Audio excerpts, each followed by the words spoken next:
7:38, el Ministerio de Educación confirmó que la prueba de transición universitaria en su edición 2021 se rendirá nuevamente en 2 grupos. ¿Cómo enfrentan los estudiantes de cuarto medio este proceso?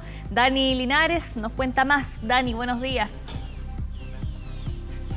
Ha sido un proceso difícil, Valentina, para todos los estudiantes, la verdad, este año de pandemia y sin duda para quienes están terminando esta etapa y deben enfrentarse a esta prueba que, lo hemos dicho varias veces, no es el fin de nada, sino que es el comienzo de una situación que puede dar también otras alternativas, así que hay que tomarse también desde ese punto de vista. Vamos a conversar de aquello junto a Alejandra Rates, directora ejecutiva de la Fundación Educación 2020. Alejandra, bueno, una prueba que mantienen su fecha, se va a dar en 2 grupos, bueno, en el contexto en el que se puede dar, digamos. Es también una forma de poder darle una continuidad del proceso a todos estos estudiantes que han visto truncado quizás su proceso normal que venían llevando. Sí, claro. Es bueno tener la fecha, eso es positivo. Hoy día se pueden inscribir a todas las y los jóvenes que están terminando su trayectoria escolar, se pueden inscribir a partir de hoy día a las 9 de la mañana hasta el 23 de julio. Creo que es importante tener claridad respecto al proceso, a la fecha, y ciertamente da de alguna manera algo de continuidad. Ahora, hay que entender que ellos, sobre todo ellos que vienen en el fondo en un contexto de pandemia desde el año pasado, es bien importante que podamos en el fondo apoyar lo más posible para que puedan tener un cierre de cuarto medio este año de la mejor manera posible. En ese sentido es importante, bueno, en la medida que las condiciones sanitarias lo vayan permitiendo, poder retornar a clases presenciales gradualmente, poder generar las condiciones. Nosotros hemos dicho hace tiempo que sería importante, por ejemplo, resguardar que ellos puedan tener conectividad. Sabemos que las condiciones en que se desarrolla la educación a distancia son muy desiguales.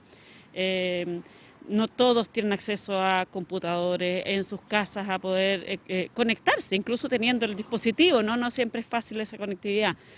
Y por lo tanto es importante conocer mejor, bueno, cómo están y cómo poder apoyarlos de mejor modo, ¿no? Alejandra, ya conociendo la fecha, da también un espacio de planificación para los estudiantes, para las familias y también para quienes deben organizar la prueba, para evitar postergaciones a último momento y generen otro grado de incertidumbre también en los jóvenes. Sí, claro.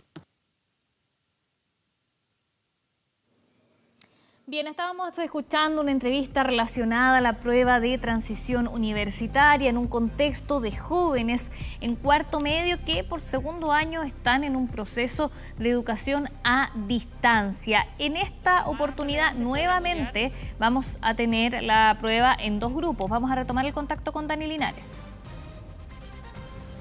¿No? ¿Ahí ahora? Hola, 1, 2, 3, 4, 5, 6. Sí, Dani, te escuchamos. Perfecto, fantástico. Pero estaba probando, hay que ser transparente en esto. No estaba sonando el audio y estaba probando, así que retomamos, Alejandra, no hay problema. No hay problema. Hagamos con toda naturalidad. Así se prueban los audios, ¿no? Uno cuenta. No, lo que estábamos diciendo es que, por cierto, son procesos que toman tiempo y por lo tanto requiere, en el fondo, probablemente son pruebas que ya están más o menos armadas, pero es importante sobre todo para las y los estudiantes, para los equipos docentes en los establecimientos educacionales. Este es un hito muy importante, en el fondo, de cierre de la trayectoria y en ese sentido es bueno tener esa fecha. Ahora lo que nos preocupa es cómo acompañamos a esta generación, por decirlo en un contexto más de escuela, ¿no? Cómo acompañamos a esta generación a tener un cierre lo más adecuado posible. Ellos llevan, muchos y muchas de ellas llevan con clases suspendidas desde marzo del año pasado y en ese sentido, bueno, voy a aprovechar de pasar un aviso e invitarlos a llenar nuestra encuesta. Nosotros estamos haciendo una encuesta para poder conocer un poco más en profundidad cómo es que están viviendo el contexto de educación en pandemia, ¿no? Hicimos una a principios del año pasado, una en el segundo semestre y ahora estamos haciendo otra para dar seguimiento y saber bien, bueno, cómo lo están viviendo, cómo podemos apoyarlos adecuadamente, porque esta es una situación totalmente inédita que necesitamos, por cierto, entender mejor. Alejandra, desde ese punto de vista, la encuesta nos va entregando información, por ejemplo, la de conectividad, tú lo decías, no todos los estudiantes tienen acceso, la forma también que pueden acceder a esta conectividad, no solamente con el dispositivo. ¿Qué otros aspectos se han ido sumando quizás en esta tercera versión que busca medir y entregar mayor información de cómo se está dando esta educación a distancia? Sí. Mira, es bien importante lo que tú dices, efectivamente, se pregunta, la primera preguntamos efectivamente conectividad, condiciones en las casas, en los lugares en que viven los niños y niñas, incluso si que cuentan, por ejemplo, con un adulto que les pueda acompañar. Hay encuesta también para los papás, esta es una encuesta que tiene para los niños, niñas o jóvenes, digamos, porque el promedio del año pasado fue 14,5, entonces, pero bueno, estudiantes, familias, padres, madres, apoderados, profesores y equipos directivos, ¿ya? Entonces vamos preguntando distintas variables vinculadas con el proceso de cómo podemos apoyar el aprendizaje. También preguntamos, por ejemplo, cuánto sienten las y los estudiantes que están aprendiendo. Y eso es bien interesante porque nos permitió, por ejemplo, el año pasado cruzar esas variables de cuánto sienten ellos que aprenden con otras variables vinculadas, por ejemplo, a su sensación de preocupación socioemocional. Entonces, siendo que es normal que estemos preocupados, es un contexto que es preocupante, por cierto, pero les preguntamos, ¿cuánto sientes tú que la preocupación por la pandemia no te deja concentrarte? Y encontramos que hay un 58%, por ejemplo, de niños, niñas, jóvenes, que sienten que no se pueden concentrar por la pandemia. Y luego cruzamos ese dato, por ejemplo, con la sensación de cuánto aprendían. Y uno puede ver, por ejemplo, que los niños y niñas que están más afectados socioemocionalmente sienten que aprenden mucho menos, lo cual de alguna manera ratifica algo que sabemos por la investigación, que es que el poder estar en el fondo bien socioemocionalmente es importante también para el resto de los aprendizajes. Es un aprendizaje en sí mismo, el bienestar socioemocional, pero también importa para los otros ámbitos del aprendizaje. Alejandra, en la luz de los resultados y la experiencia que hemos visto durante este tiempo, ¿se hace indispensable que los niños vuelvan a clase? Esta idea, por ejemplo, de establecer los colegios como sectores esenciales, es decir, que no paren durante las cuarentenas, ¿va en la dirección correcta?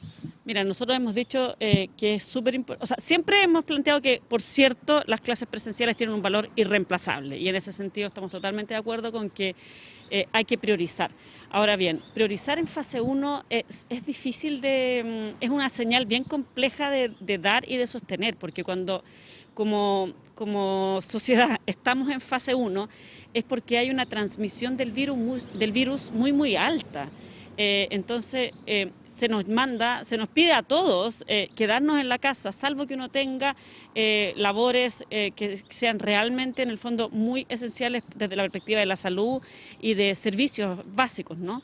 Y en ese sentido, la escuela implica mucho movimiento, implica que tanto los equipos docentes, los apoderados, los niños y niñas tienen que participar de eso. Entonces nos parece que en fase 1 es muy difícil como señal. Ahora bien, sí creemos que sería bueno, y nosotros participamos el fin de semana en esta conversación que está habiendo respecto a cómo vemos el plan paso a paso. Nosotros lo que hemos planteado es que sería bueno tener una fase 2 en que solo vuelvan los establecimientos educacionales, ¿no?